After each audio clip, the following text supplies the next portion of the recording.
Court is calling 2025 CR 007924, State versus Matthew and Siriaga. Can I have parties announced for the record for the state?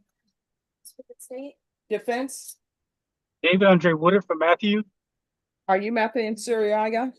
Counsel, have you received all discovery? Did you review it with your client? I have, Judge. Court will find the state is in compliance with discovery. Mr. Insiriaga, did you review the application for deferred adjudication with your attorney? Did you understand it and sign it? Did you review the true bill of indictment with your attorney? Did you understand it? Counsel, do you waive the reading of the indictment? We do, Judge. State, are you proceeding on the indictment as presented? We are, Your Honor. Did you review the court admonishments with your attorney? Did you understand it and sign it? You're charged with aggravated sexual assault of a child. That's a first-degree felony. The range of punishment is anywhere from 5 to 99 years or life in prison and up to a $10,000 fine. If you have a plea with the state, the court does not have to follow your plea. If for any reason the court does not follow your plea and gives you more than you bargained for, the fact that you entered a plea will not be used against you and you will be allowed to withdraw your plea. Did you understand? You have a right to jury trial, a right for you or your attorney to cross-examine and confront any witnesses the state would call in the right to remain silent. By entering this plea, you're giving up those rights. Did you intend to give up those rights and enter into a plea in this case?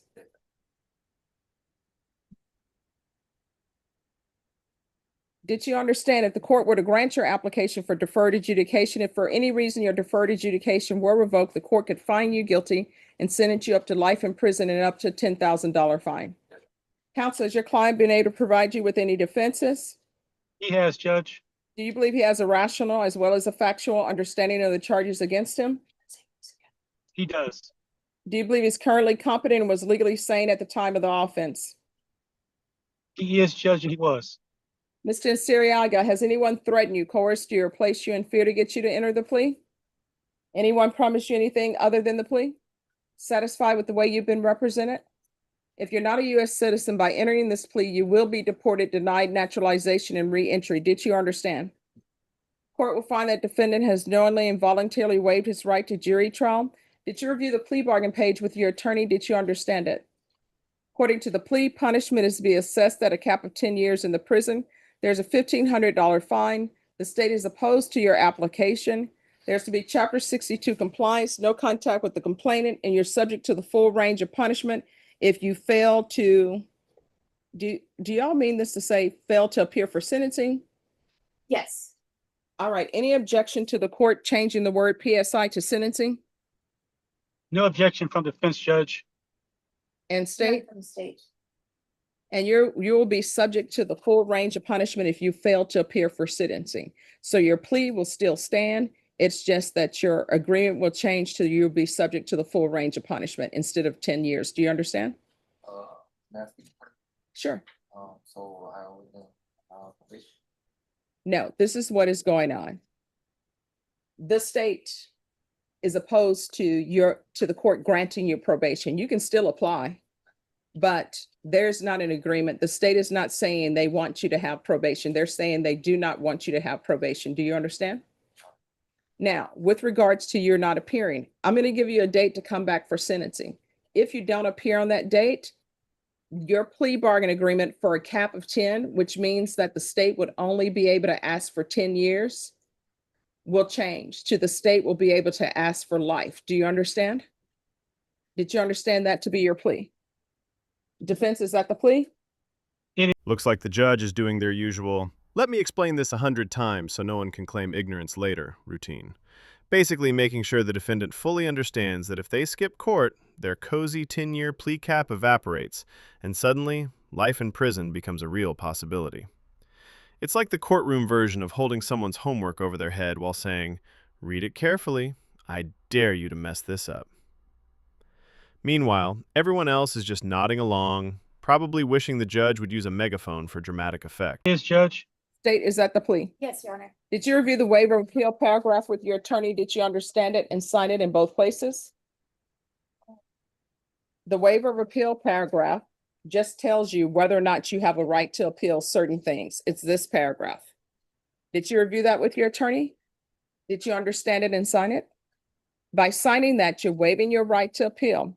The only items that can be appealed are motions that your attorney has filed, and I've ruled on them. Do you understand? Counsel, have there been any such motions? No, Your Honor. All right, then to what you're being charged with, how do you plead? Guilty, not guilty, or no contest? State any evidence? State it offers State's Exhibit 1 and all attachments, Your Honor. No objections, Judge. And state, have you spoken with the complainant? We have, Your Honor. All right, you may be excused. Judge. Did you review this document called waiver and stipulations? Again, do you understand you have a right to jury trial, a right for you or your attorney to cross-examine and confront any witnesses the state would call in the right to remain silent? Did you understand? Did you understand that today the state will be presenting evidence in the form of witnesses' statements and police reports? But most importantly, today, there will be no witnesses, live witnesses. Did you understand? Court will find that defendant has knowingly and voluntarily waived and consented to stipulation of testimony and stipulations. Court will accept into evidence State's Exhibits 1 and attachments.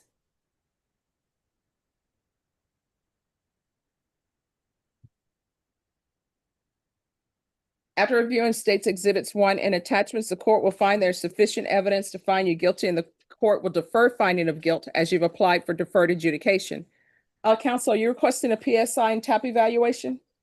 I am, Judge. Is there a need for a mental health evaluation? I believe so, Judge. All right, I need a PSI, TAP, and mental health evaluation, Ms. Abrams and Ms. Ferguson, what date? I came to February 12th. All right, once you sign the reset form, you are excused. I will base my decision upon your application upon any information that's given to me, all right? So my brother, he's in the army, he was gonna, like, how do I have him, like, get a contact with child for? Oh, no, what will end up happening is you'll speak to your attorney about that.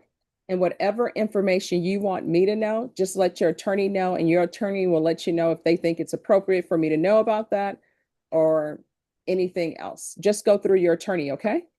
And I want to, I'm sorry, what? can I ask one more thing? Sure. I was trying to see if permission could go to my child's birthday. Oh, you'll have to speak with your attorney, and your attorney will have to file a motion for that. Yes, and I asked him, and he said he was gonna talk to, said he. Okay. All right, and is the complainant the mother of this child? Yeah. Oh, no. What do you mean? I said the complainant in this case. All right, then your attorney, once your attorney confers with the state, the court will consider. All right, Ms. Ferguson, I'm sorry, what date? February 12th. All right, so we'll be back on February 12th, Mr. Woodard. Okay, thanks, Judge. All right, thank you. Once you sign that, you'll be excused. It was a PSI and TAP. Yes, and MIC evaluation. Ah, yes, the classic courtroom performance. Basically a masterclass in patience and repetition.